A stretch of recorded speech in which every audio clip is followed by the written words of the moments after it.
Shalom, ברוכים הבאים to Real Talk with Rabbi Geller.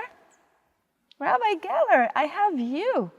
You are my third guest, but you're first in my heart, just so you know. I watched one of your podcasts and I thought that was first. Yes. But we'll see how this goes. Exactly. Well, I know she's one of your favorites, Claudia Dobkin. So I wanted to invite you because you're one of our members. And this podcast, one of the main purposes is to shine light on our amazing members. And your name, your Hebrew name, is Meir Shlomo. And Meir means the one that shines. And you are the one that shines light on so many people. Do you realize that? How people look at you and need to put sunglasses on and feel the light beaming from you? As a matter of fact, when I was a young child growing up in Brooklyn, shortly after World War II, a number of Hasidic masters from Eastern Europe arrived in Williamsburg, where I lived. And my father, who was a chaser after Hasidic rabbis, brought me to visit one of them. And he said to me, "Wo heißt du? What's your name, kid?" And I said, "My name is Meir." He looked at me with penetrating eyes and said, "Wenn du wirst aufwachsen, du wirst sein am Meir einei Chachamim." When you grow up, you will bring light to the eyes of wise people. Wow. I didn't know what he meant, but that's what he said. Listen, I want to think that I'm one of the wise people that you give light to. So I actually took your name, Meir, and I calculated in Gematria what is the value of your name. Do you know? It's 8. And we just finished celebrating Hanukkah, where we light 8 candles. So that's even more of a connection that you light and you shine light. Help me out. How could Meir Be 8? Be 8. Because in Gematria, you sum up the numbers until you get to 1 digit. I'm glad I'm not a Kabbalist. I wouldn't know how to do that. I love doing it. So this is your name, Meir, and I love that it's 8 and it's perfect. And then your second name is Shlomo. And King Shlomo, King Solomon, was the wisest king. And I know how wise you are. And I wanted to ask you, because you have been a rabbi in your congregation for 41 years, during all those years, do you remember one situation where people came to you to ask for your advice and you gave them a King Solomon advice? If there were only one such event, I would have been a very poor rabbi. There were many, many occasions when people came to ask, not to ask my advice, but to explain to me the situation in which they found themselves and how they might see it in a better light. It happened fairly regularly.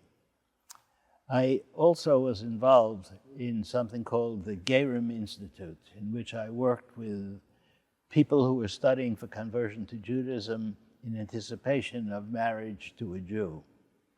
And I did that for 25 years. And I was involved with some 2,000 or so couples. And they came to me to talk about their future as Jews, raising Jewish kids, and what it meant. The one story that I will share with you is about the woman who came to me to say, "Rabbi Geller, you converted me to Judaism. Can you unconvert me?" Wow. I said, "Why would you want to be unconverted? What's the story?" She says, "This is the story. Every Friday, I prepare for Shabbat. I set the table, put out the candles, 2 chalot. I prepare a meal My husband, on the way home from work, stops off at the bar. And he spends much of the evening at the bar. He comes home and he goes to bed. He goes to sleep. He wouldn't go to shul on Shabbat. I do. It doesn't make any sense to me any longer. I've abandoned the church, which I attended regularly, to join my husband in Judaism. He has no interest in it. Can you unconvert me? What did you say? I said, you can unconvert yourself. You don't need me to do that. Wow. Listen, that's priceless. And I'm just going to share with you one of the things becoming a rabbi that I was not looking forward to is converting people, because our religion is so much more than a religion. It's so much more than that. It's the culture. And I was like, how can I convert somebody? But I was fairly surprised so far with the people that come and ask for my help. And I feel good that I'm part of their path in, finding themselves as in a new life as a Jewish person. But now I know what to say if somebody comes to ask me if I can unconvert them. It was certainly one of the richest and most rewarding parts of my rabbinic career, and involved deeply with people who came and looked for assistance and support, and I was able to offer it to them, which was a remarkable experience for me. Yeah, no, I see it now in a different light. So, like you're saying, it's almost like what an honor, right, to be the one helping them. I had a Hanukkah card this past week, which arrived at our condo here in Florida, strangely enough, from someone who lives on Beacon Hill in Boston. It's the woman who was the convert. Her husband was born Jewish. They joined the synagogue, raised their 2 children as Jews, and she wrote to tell me that she's become the synagogue president. Wow. So what an accomplishment. That's amazing. Go. Beautiful. What a good job. So talking about King Solomon, today's Asara B'Tevet, 10th of Tevet, which is a fast day, and it's commemorating the beginning of the siege on Jerusalem. And the reason why King Solomon connects to it, because it was his temple that eventually will be destroyed, leading us to 70 years in exile. But the idea of Asara B'Tevet, this day, other than the fact that we're fasting, is taking time to think about how it all started, right? Because it was when it started. So when you look at a day like this, do you think, yes, it was the day that started a destruction, but what came after? Are you a person that will look at the positive, even when bad things happen, that what is born out of them? There are bad things that happen, there are good things that happen. It is entirely possible to think in the manner in which Reform Judaism thought in the 19th century, that the destruction of the temple was a wonderful event for humanity. Ooh. Because Jews were spread throughout the world into Galut and integrated into the culture and lives of various culture, of Christianity, of Islam as well, and had a positive impact on those faiths. So that there were sermons given by mid to late 19th century Reform rabbis that were about how positive the destruction of the temples were and the dispersion of the Jews from their homeland across the face of the earth. That's so interesting. I actually was thinking about the fact that after something gets destroyed, you have the chance to rebuild. But I never heard about the Reform Judaism, so that's so interesting, that aspect to look at things that way. So what do you see, Asara B'Tevet? I see it as one of the many difficult moments across the long trail of Jewish history. It is not the worst. Asara Tevet was not the worst. There were much worse periods, some of them unrelated to the temple. So, for example, the Khmelnytsky pogroms in the 17th century, much worse for the Jewish people. Much worse. Much worse. Devastating. I would say that the situation of the Jewish people across history has been down and up and up and down. We're amongst the oldest peoples on the face of the earth.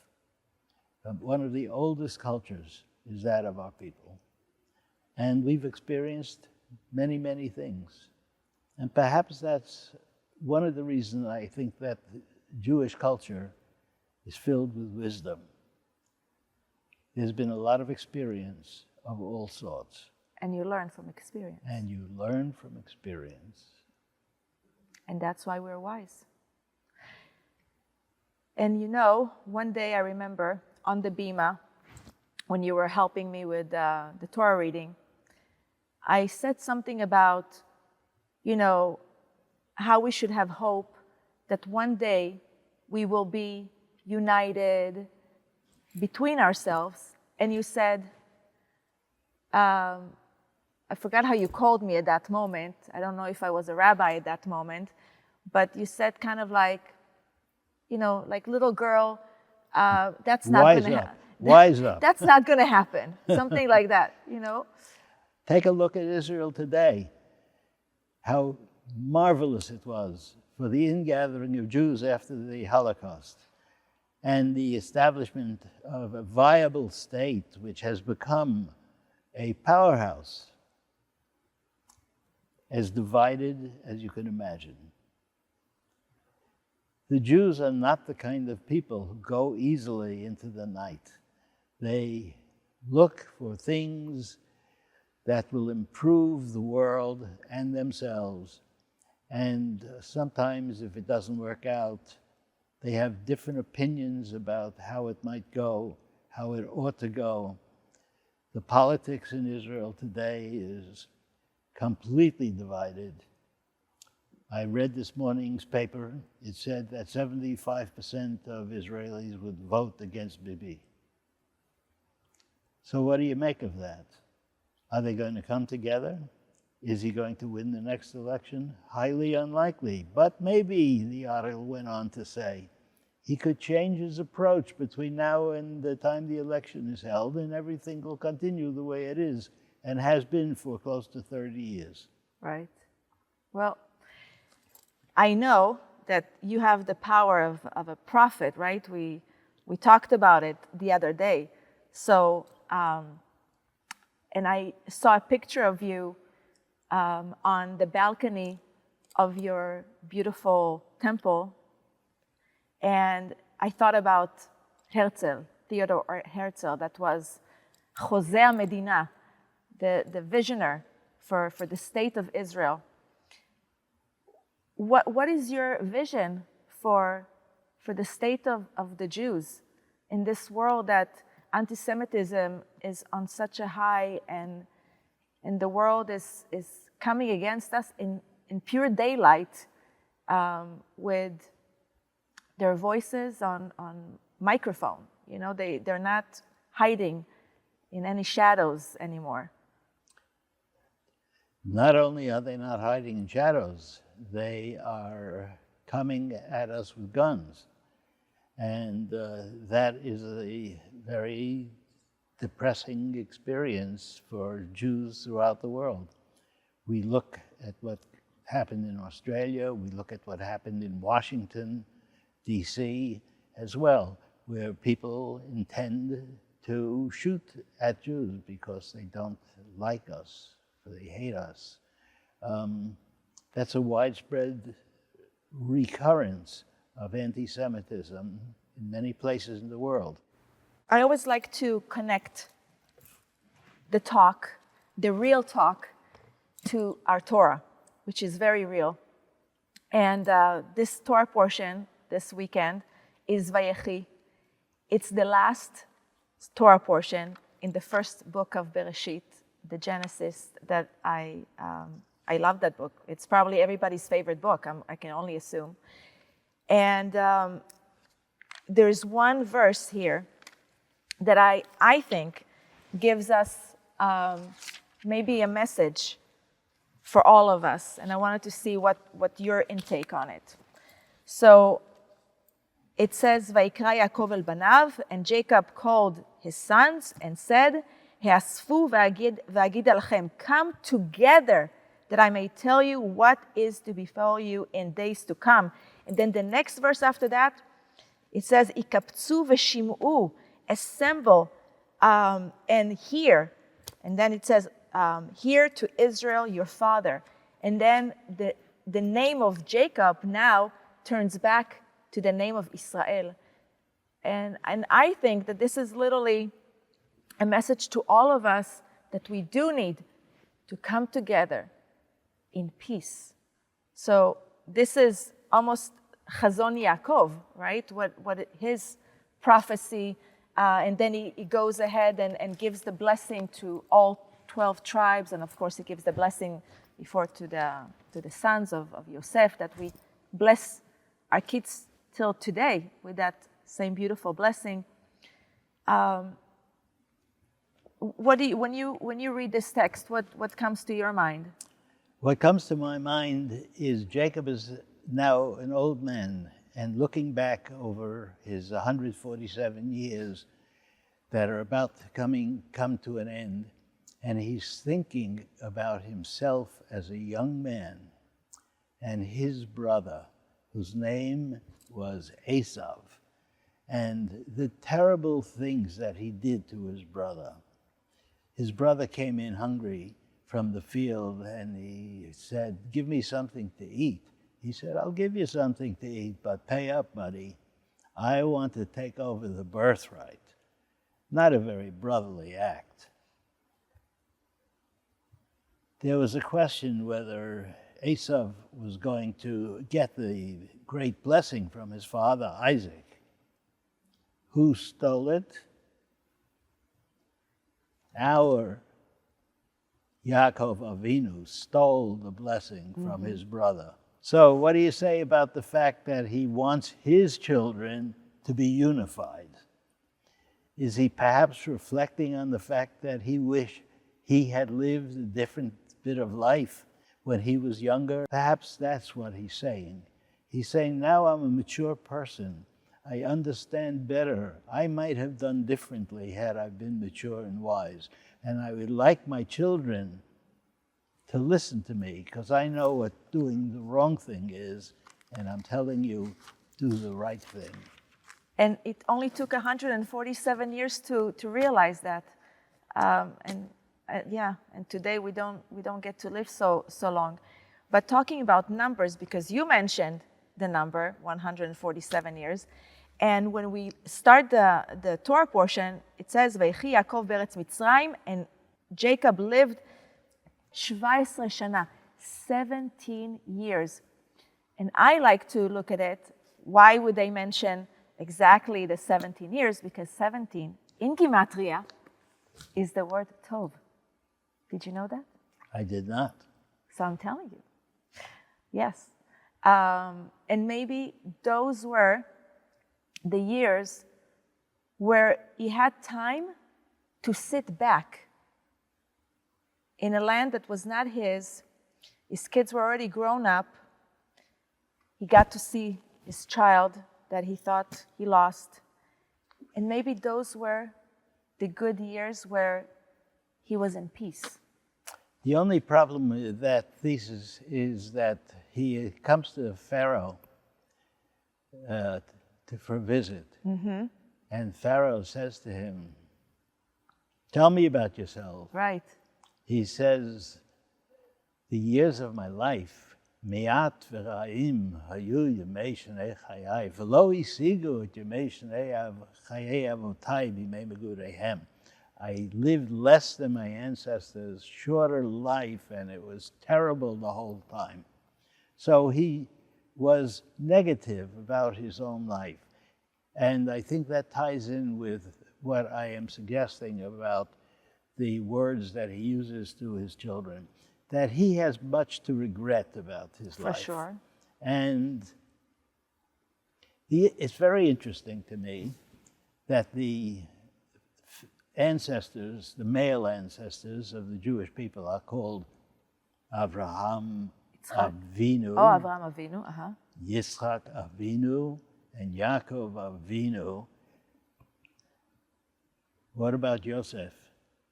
Atzadik? Yosef HaTzadik. That is the difference. Yosef's personality, he starts off by condescending to his brothers, telling them things that they shouldn't want to hear about. He's so superior to them. At the end of his life, he does a tikkun. He does a tikkun. He's totally different.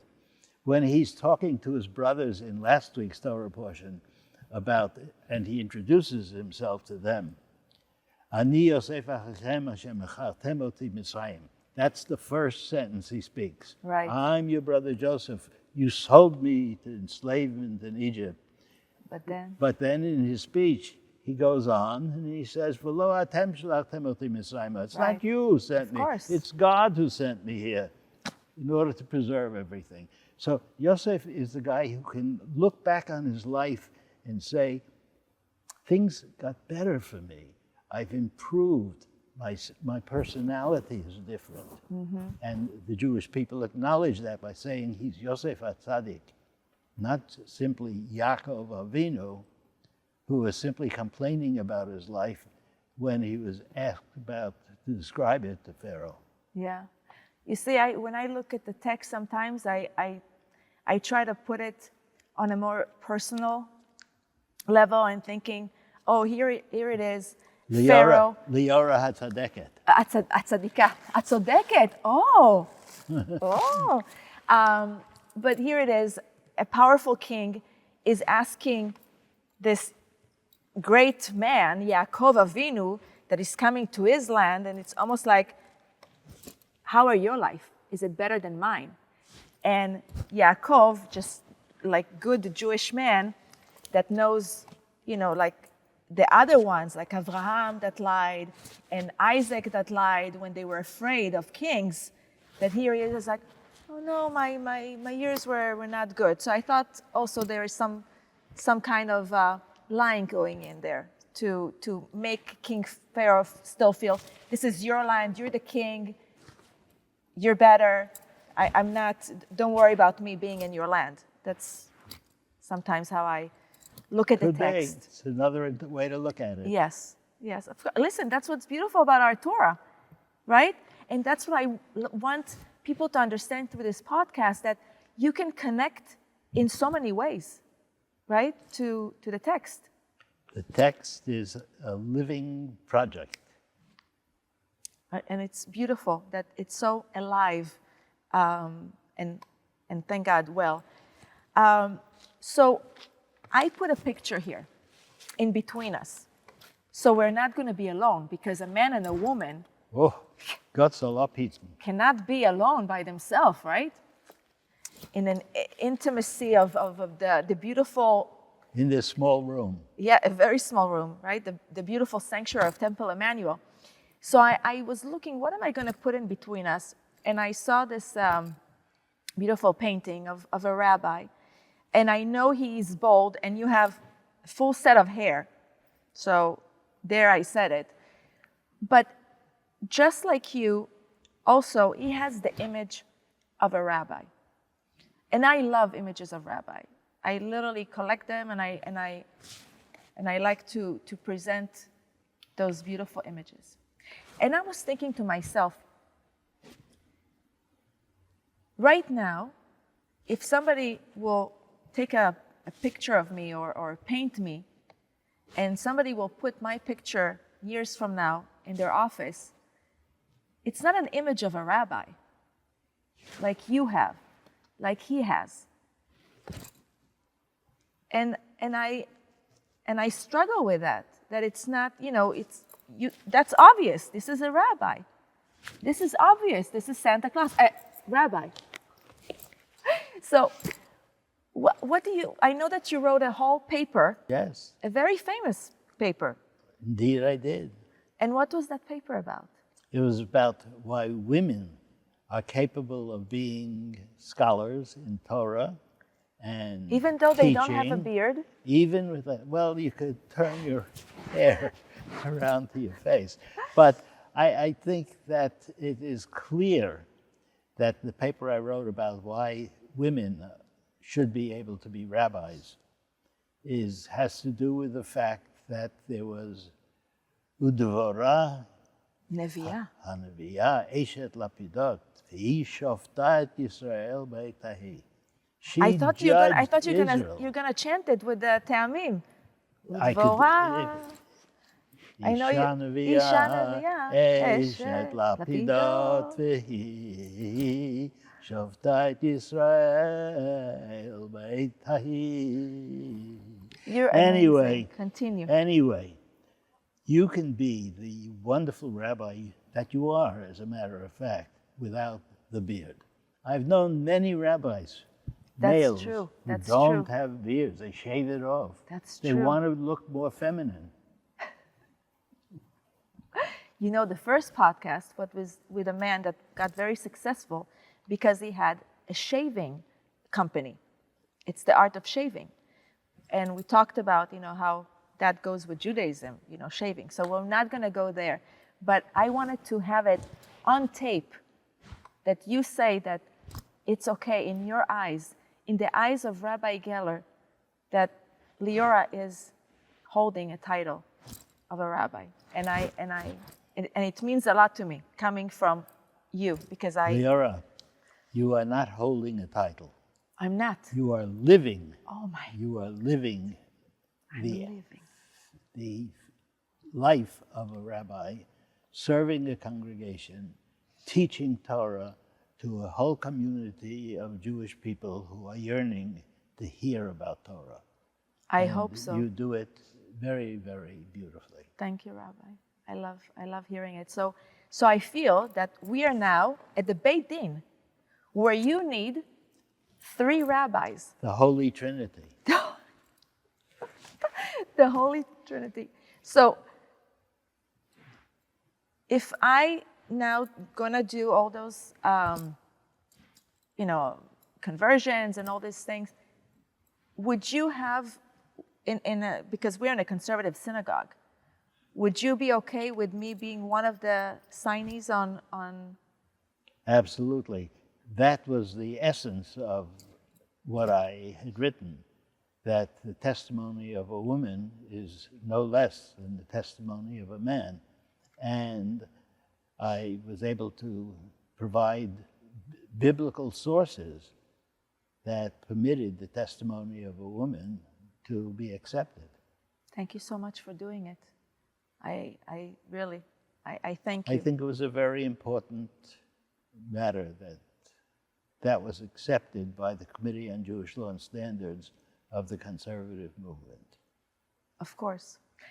So we're about to finish the year 2025, going into a new year. I know it's not a Jewish year, but still we live in this world where we are also celebrating the Gregorian calendar.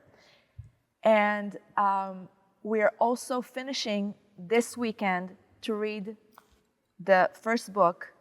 And we say at the end, Chazak, Chazak, v'nitchazek. We wish ourselves, our community, strong, strong, and together we will be stronger. So to wrap it up, I wanted to ask you, what is your wish for everyone for the new year? I would very much like that the dissension that has split the 2 countries I care most about, the United States and Israel, and the great measure of hostility that currently is on the surface of political life be quieted. I would ask that both the government in the States and the government in Israel turn over into the second book of the Torah, Ooh, Shemot. And in Shemot, the Jewish people will stand not only for freedom, but for Sinai. And I think if the governors of this country and of Israel could appreciate the importance of freedom and revelation, the world would be a much, much safer and better place. כן יהי רצון. Amen. Amen. Thank you so much. That's a wrap. Thank you for joining us and watching us. And we can't wait to see you next week for a next Real Talk with a new guest.